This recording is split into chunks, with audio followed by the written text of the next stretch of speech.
I never expected her to remember my name, let alone notice the nights I stayed longer than everyone else.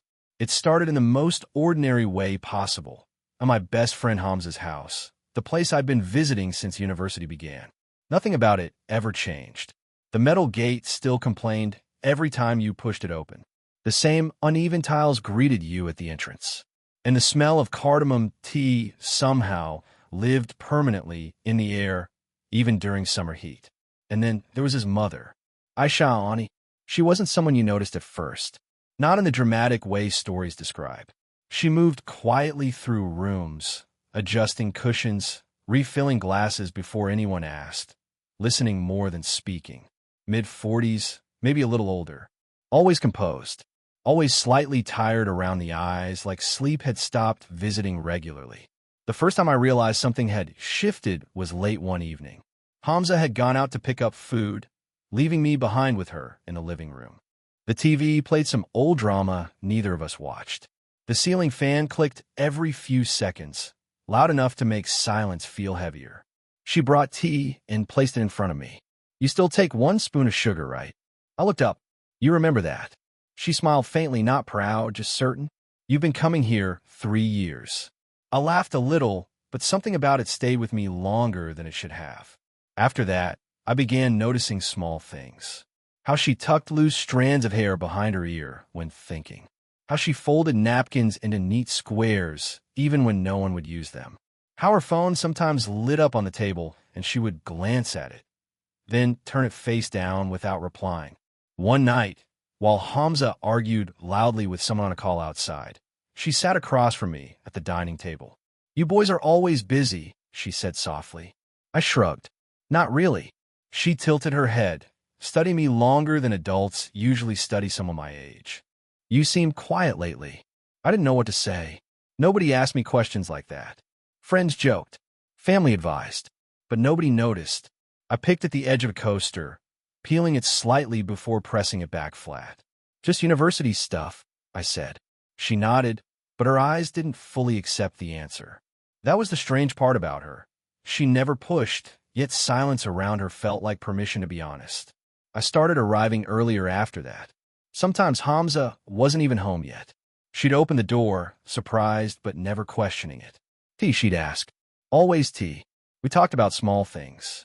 Weather, news, old movies she liked, my classes, conversations that should have meant nothing, yet I found myself replaying them on the ride home. My phone stayed mostly quiet those nights. A few group messages, 1 or 2 half-typed replies I never sent. I'd sit in my room, scrolling without reading, realizing the only real conversation I'd had all day happened in someone else's living room, with someone I wasn't supposed to think about this much. The realization didn't arrive dramatically. It came one evening when she laughed at something I said, really laughed, covering her mouth like she'd forgotten she was allowed to enjoy herself. And then she looked at me, not like a child, not like her son's friend, just looked. The moment lasted barely a second. She stood up immediately, busying herself with empty cups. "Hamza will be late," she said. "You don't have to wait, you know." But I stayed. I always stayed. That night, as I was leaving, she followed me to the gate holding something in her hand. "You forgot this in the car yesterday," she said, handing me my hoodie. Our fingers brushed, accidental, brief, yet neither of us pulled away immediately. She noticed it too. I could tell. Her smile faltered just slightly. "Drive safely," she added. I nodded and walked away, heart doing something unfamiliar and uncomfortable. Halfway home, my phone buzzed. A message from her. Not from Hamza. From her. "Did you reach safely?" I stared at the screen longer than necessary, realizing something had quietly begun long before either of us admitted it. And I wasn't sure which of us should have stopped it first. Her message shouldn't have mattered as much as it did. Did you reach safely? It was a simple question. The kind parents ask. The kind older people send without thinking. But I stared at it for almost a minute before replying. "Yes, just got home." 3 dots appeared immediately, then disappeared, then appeared again. "Good," she wrote. "Roads are strange at night." That was it. No emoji. No extra words. Still, I reread it twice before locking my phone. After that, something quietly changed between us. Not openly, not enough for anyone else to notice. But the next time I visited Hamza's house, she opened the door before I knocked, as if she had already been expecting me. "You came early," she said. I shrugged. Traffic was less. She stepped aside, letting me in. Her dupatta brushed lightly against my arm as I passed. A small thing. Meaningless, probably. Yet I felt strangely aware of the space between us. Hamza wasn't home again. "He'll be late," she said, almost apologetically. "You can go if you want. I'll wait." I heard myself say too quickly. She nodded and went toward the kitchen. I followed without thinking, leaning against the doorway while she prepared tea. The kettle hummed softly. Outside, a neighbor's television echoed through the walls. Domestic sounds. Ordinary life. "You help your mother in the kitchen?" she asked. "Not really," I admitted. "She doesn't let me. Says I'll make a mess." A small smile appeared. Mothers don't like being replaced. There was something under her tone, something heavier than humor. She handed me a spoon. "Stir this." I did, awkwardly, feeling oddly proud of being useful. Our shoulders nearly touched as she reached for sugar. Neither of us moved away. After a moment, she said, quietly, "It gets very silent here when Hamza isn't around." The sentence hung in the air longer than expected. I didn't answer immediately. Instead, I watched her hands, careful, practiced hands, pouring tea into cups with steady precision. "My father travels a lot," I said finally. "House feels empty even when everyone's there." She looked at me, then really looked like she was matching something inside herself to what I had just said. "Lonely people recognize each other," she murmured. The words startled me. I laughed lightly to break the weight. "I'm not lonely." She didn't argue. She only pushed a cup toward me and sat across the small kitchen table. We drank quietly. The ticking wall clock sounded louder than usual. Somewhere outside, a motorcycle passed. She folded a tissue into neat halves, then quarters, then unfolded it again, a nervous habit I'd started noticing. My mind betrayed me with thoughts I didn't want. What if we met somewhere else? What if she wasn't Hamza's mother? What if this feeling didn't come with rules already written? I hated myself a little for thinking it. "She talks about you," she said suddenly. "Who?" "My sister. She says boys your age only care about phones and noise." She paused. "You listen." I didn't know how to respond, so I stared into my tea. "You're easy to talk to," she added softly, almost like she regretted saying it. The room felt smaller after that. When I stood to leave later, she walked me to the gate again. Night air cooled the space between us. For a moment, neither of us spoke. Then she noticed a loose thread hanging from my sleeve. "Wait," she said. She reached forward, pinching the thread between her fingers, carefully pulling it free. Her hand lingered just a second longer than necessary on my wrist. Not inappropriate, not intentional, but not nothing. She met my eyes and smiled. Gentle, tired, knowing. I don't know why that moment stayed with me. Maybe because it felt like someone finally saw me. After that night, I told myself to slow down. Not stop visiting, just behave normally again. Which sounded reasonable until I realized I didn't actually know what normal was anymore.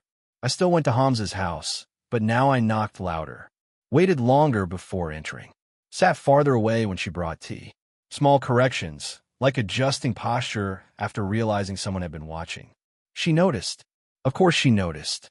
"You're very quiet today," Aisha Ani said one evening, placing a cup in front of me. "I'm always quiet." "No," she replied gently. "Not like this." I shrugged and focused on my phone, scrolling without reading. My reflection stared back from the dark screen, pretending busyness. Distance felt safer, but it also felt wrong. Hamza walked in midway through our conversation, dropping his bag loudly. "Oi, you two sit together more than me, and you do," he joked, grabbing snacks from the table. My laugh came late. Forced. Her hands paused for a fraction of a second before she stood and moved toward the kitchen. Nothing unusual. Still, the air shifted. For the first time, I became aware of how this might look from outside. How easily ordinary moments could become something else in someone's eyes. That night, she didn't walk me to the gate. I noticed immediately. The next few visits felt different. Conversations shorter. She stayed busier. Phone calls, laundry, small tasks appearing whenever we were alone too long. A careful politeness replaced the ease we'd built. She was pulling back, and I understood why. I told myself it was relief. It didn't feel like relief. One rainy evening, Hamza left early for a study group, leaving us alone again without planning it. The power flickered once, twice, then went out completely. The house fell into darkness. "Wait," she said softly. "I'll get candles." I followed her instinctively into the kitchen. The rain tapped steadily against windows, filling the silence. She lit a candle, and warm light settled between us, softening everything. Her face, the room, my thoughts. We stood closer than usual without realizing it. "You shouldn't stay late," she said, eyes fixed on the flame instead of me. "I can leave." She didn't answer. Her fingers trembled slightly as she adjusted the candle. I noticed the faint lines near her eyes, the exhaustion she never talked about. "You've been avoiding me," I said before I could stop myself. The word surprised both of us. She inhaled slowly. "I haven't." "You have." A long pause. Then, candlelight. Breathing. Finally, she said, barely above a whisper, "Some things are better kept simple." Simple. The word landed heavily. I nodded, pretending agreement, but neither of us moved away. The space between us felt charged, not loud, not dramatic, just unbearably aware. She looked up then, too close. Close enough that I noticed the faint scent of tea leaves on her hands. Close enough that my brain stopped forming sensible thoughts. For a moment, neither of us spoke. Her gaze dropped to my lips, quick, accidental, then immediately shifted away. My heart stumbled. I should step back. I should say something normal. She whispered my name. Not Beta, not Hamza's friend, just my name. And for one dangerous second, the world narrowed to candlelight and breath and the possibility neither of us had allowed ourselves to imagine. I leaned forward slightly. She didn't move, didn't encourage it, didn't stop it either. A sound interrupted us, the front gate creaking open outside. We both stepped back instantly. Too fast, too aware. She turned away, blowing out the candle, even though the power had just returned, flooding the room with harsh white light. "Hamza must be back," she said, voice carefully steady. But when she handed me my tea again, our fingers shook, and neither of us mentioned how close we had come to changing everything. White heavy checkmark prompt 5. The twist. Raising the stakes again. 500 words. Writing prompt. Introduce a twist or complication that delays resolution. Instructions. Someone changes their behavior unexpectedly. She pulls away. He stops showing up. Reveals something that wasn't said. An X, a child, emotional baggage. Let the character experience emotional whiplash. Hope, confusion, withdrawal. Don't resolve the conflict. Instead, sit in the ambiguity. End with a message unsent, a door not knocked, or a seat left empty. Reflective pivot line. I didn't feel heartbroken. I felt paused. Like life forgot to finish the sentence. I didn't answer her question. Not because I didn't know what I wanted to say, but because every honest answer felt dangerous. The evening breeze moved gently through the veranda, lifting the edge of her dupatta. Somewhere nearby, someone called for evening prayer. The world continued calmly, while something fragile waited between us. What do you think happens to us if we don't stop now? I looked at her hand resting beside mine, close enough that I could feel warmth without touching. "I don't know," I said finally, but stopping doesn't feel honest either. Her eyes closed briefly, like she had expected that answer and feared it at the same time. For a moment, I thought she might say something more. Maybe confess. Maybe reach for me. Instead, she stood up. Too suddenly. "We shouldn't talk like this," she said, voice steady but distant. "It complicates things." The wall returned, carefully rebuilt. I nodded, though confusion spread through me. Just seconds ago, she had been open, vulnerable. Now she moved around the room collecting cups, adjusting curtains, restoring normalcy piece by piece. I left soon after. No lingering gudvie. No walk to the gate. Just distance. The next week, I stopped going over. At first it felt intentional, like giving her space, respecting whatever boundaries she needed. But days stretched longer than expected. Hamza messaged about assignments, football plans, random memes. He never mentioned me visiting less. She didn't message either. Not once. I checked my phone more often than I admitted to myself. Notifications felt heavier when they weren't from her. One evening Hamza called casually. Emmy left yesterday, he said. Went to stay with Kala for a while. My chest tightened. Oh, she needed a break, he added. Things have been weird since Abu started asking about reconciliation. I froze. Reconciliation? Yeah, he said, distracted. They've been talking again. Family pressure and all that. The words rearranged everything. So that was it. Not boredom. Not escape. She wasn't running away from loneliness. She was deciding whether to return to a life she had already left once. Suddenly, every moment between us felt smaller. Temporary. Like something that existed only in a pause between larger decisions. Hope flickered, then folded into embarrassment. What had I thought this was? That night, I opened our chat.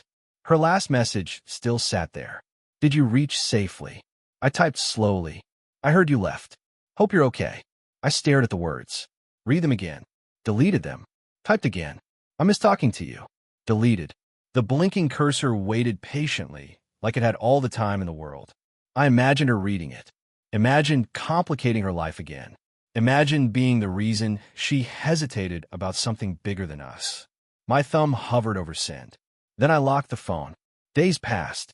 I drove by Hamza Street once without planning to. The house lights were off. Curtains drawn. The veranda bench empty. Nothing dramatic. Just absence. I didn't feel heartbroken. I felt paused. Like life had started a sentence and forgotten to finish it. Almost 3 weeks passed before I saw her again. Not planned. Not dramatic. Just coincidence, the kind that feels deliberate afterward.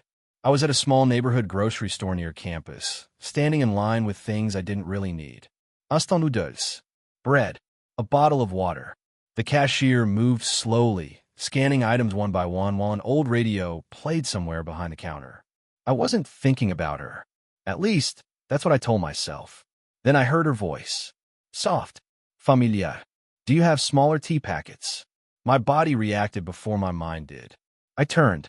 She stood near the shelves, holding a basket, wearing a simple shawl I hadn't seen before. She looked rested. Not happier exactly, just quieter. Like someone who had made peace with something difficult. For a second, neither of us moved. Then she smiled gently. Hello. Not surprised. Not nervous. Just honest. Ani, I said automatically, then immediately felt the distance inside the word. We stood awkwardly near the tea aisle, surrounded by ordinary life. People passing, carts rolling, plastic bags rustling. You disappeared, I said before I could filter it. She nodded slightly. I needed to think. About us. About our marriage. About everything neither of us named. How are you? She asked. The question sounded simple, but her eyes searched carefully, like she truly wanted the answer. I'm okay, I said. You? A small pause. I went back for a few days, she admitted. To talk to him. I felt the words settle slowly. And she exhaled. Some things end quietly, even when people try again. Not reconciliation. Not exactly freedom either. Just closure. We walked outside together after paying, neither of us suggesting aloud. Evening light stretched across the parking lot. Cars came and went. Life continued normally around us, indifferent to the weight of the moment. We stopped near the curb. This felt like the place decisions happened. I didn't message you, I said. I thought maybe I shouldn't. She nodded. You were right. The answer stung, but her expression softened immediately. Not because I didn't want you to, she added gently. Because I needed to understand what this was without you influencing the decision. I swallowed. And now, she looked at me for a long time. No ruse. No fear. You make me feel less invisible, she said quietly. That scared me. Honesty landed between us. Fragile. Undeniable. I didn't plan it, I said. I just like being with you. Her smile trembled slightly. I know. A car passed behind us, headlights briefly washing over her face. She looked older in that light. Tired. Real. Human. We can't pretend there aren't complications, she continued. Your age. Hamza. The world we live in. I nodded. Every word true. But pretending nothing existed also feels dishonest, she added. Silence followed. Not uncomfortable, just careful. This was the choice. Speak and risk everything. Or protect what remained. I don't want to make your life harder, I said slowly. She stepped a little closer. And I don't want to erase something meaningful just because it's inconvenient. Her hand moved hesitantly, then rested lightly on my arm. A simple touch. No drama. Just warmth. We stood like that for a moment, two people acknowledging a connection without trying to force it into a future neither of us fully understood. She smiled softly. So, we move carefully, she said. I nodded. Okay, I replied. And somehow that small word carried more honesty than any confession ever could. Time didn't change everything at once. It adjusted things quietly. Weeks became months. Seasons shifted without announcement. Hamza graduated and moved closer to his job. His house no longer felt like the center of my routine.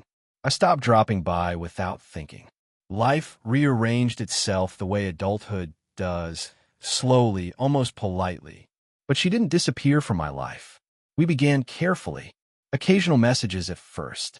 Simple ones. Did your exam go well? Drive safe, it's raining. A new tea place opened near the park. Nothing dramatic. Nothing that needed explanation. Just presence. The first time we met intentionally felt strangely ordinary. A small park halfway between our neighborhoods. Morning light, nearly empty benches, the city still waking up. She arrived carrying a thermos. Tea, she said, sitting beside me. You never liked black coffee, anyway. I laughed. You remember everything. She poured tea into two small cups, the same steady hands I had watched 100 times before. The warmth between us felt familiar now. Not forbidden, not rushed. Just chosen. We talked about normal things. Her work, my internship, grocery prices, a neighbor's noisy dog. And yet every silence carried comfort instead of tension. No pretending. No hiding from what we meant to each other. We didn't rush into labels. We didn't announce anything to the world. Life remained complicated, families, expectations, the age difference that never completely disappeared. But something had settled. We walked together more often after that. Morning walks, short drives, conversations that wandered without needing conclusions. Sometimes we said very little at all. One morning, while sitting on the same park bench, she checked her phone and smiled. 8:47 a.m., she said. That time again. She nodded. You used to arrive at our house around this time during exams. I remembered, standing at the gate half awake, pretending I came for Hamza when really I hoped she'd open the door. Funny how ordinary habits become memories you carry forever. She handed me tea, our fingers brushing without hesitation now. The touch felt natural, earned through patience rather than stolen through impulse. Do you ever regret it? I asked quietly. All the confusion, everything we risked. She thought for a moment. No, she said. I regret the years I spent feeling unseen. Her words stayed with me long after. We didn't fix each other's lives. She still worried about family opinions. I still doubted myself sometimes. The world didn't suddenly become easier, but it became warmer, more honest. We learned each other slowly. Favorite songs during long drives, the way she preferred silence before speaking about difficult things, how I folded napkins absent-mindedly, just like she used to. Love never arrived as a dramatic confession. It grew out of routine, out of showing up, out of choosing each other again and again without needing witnesses. One evening, months later, we passed Hamza's old house. The metal gate still creaked the same way. Lights glowed softly inside under new tenants. She glanced at it, then at me. So much started there, she said. I smiled. We didn't even know. She slipped her hand into mine, naturally, without hesitation, as if the decision had already been made long ago. No ruse, no fear, just two people who had finally allowed themselves to stay. Sometimes love doesn't arrive loudly. Sometimes it waits through silence, guilt, distance, and timing, until it becomes something gentle enough to live with every day. And as we walked past that familiar gate, carrying tea between us, I realized the story had never really been about temptation or regret. It was about being seen at the exact moment you thought no one was looking, and choosing not to look away. Did this story stay with you? What kind of quiet, real love stories do you want to hear next?